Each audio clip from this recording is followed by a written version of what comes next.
Hi, I'm Jordyn. I also have endured my mental health condition my entire life, but it did not become apparent to me until I was a teenager. I had this emotional trauma I was exposed to in my household when I was a young child, but I was diagnosed with depression and anxiety when I was about 16 years old. I sort of learned how to push these feelings down and go about living my life even in their presence. They were still taking a toll on my life, but I got really good at pretending how to appear normal and functional. That was just my defense and, the coping mechanism that I established to kind of get through the hardship of feeling my feelings. The turning point for me was when I went to college and I was unable to cope with the adjustment of being in a new environment with different academic and social and emotional demands. I developed a toxic relationship with drugs and alcohol, and I was acting out in violent ways and just being impulsive and doing things that were very out of character. I got in trouble with the university after making an impulsive decision, and I realized that this was a a larger sign as to what was going on deep down. I realized that continuing to ignore my mental health condition was leading me down a road not just of emotional misery, but also of potential legal problems. So I took time off from school to be in intensive therapy, where I learned of my dual diagnosis of a dissociative disorder and a substance use disorder. And I have come to learn that these rough patches of my journey, as intolerable as they may have felt at the time, were essential in discovering, my true self and the help that I require, and has allowed me to accept my condition and, the life that I've been given.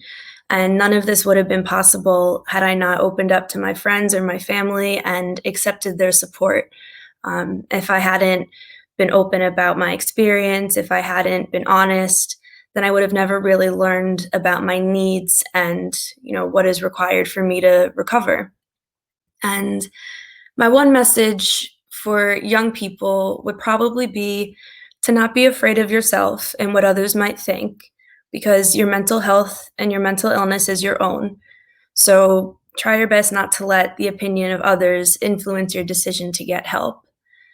And I something important to talk about in today's times would be substance use, especially in the midst of the pandemic. So it is clear that alcohol and just substance intake has increased for many people during these unprecedented times, even for people without history of mental illness or substance abuse. I've learned that substance use serves the function of distracting from uncomfortable or unbearable feelings, and more people are depressed or anxious now more than ever or than they ever have had.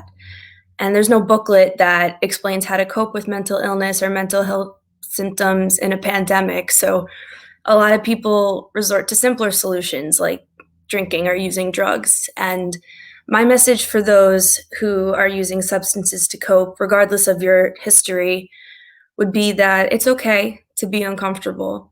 It's okay to be stressed and feel powerless. But before picking up that drink or that drug, I would say take a minute to sit with those feelings you're having and think about what it is you're trying to really distract from by using that substance. Think about how even if you use it, those feelings are still going to be there, because substances are not problem fixers. They just delay the feelings you have about problems and evidently prolong them.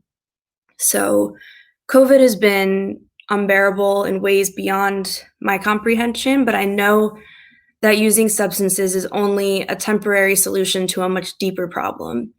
And I personally would rather come out of this pandemic knowing that I have the strength to deal with any feelings or emotions without the crutch of getting drunk or high. And if anyone else is struggling with tolerating these feelings, with self-medicating through substances, I can provide you with some resources that may help. And you are not alone in this.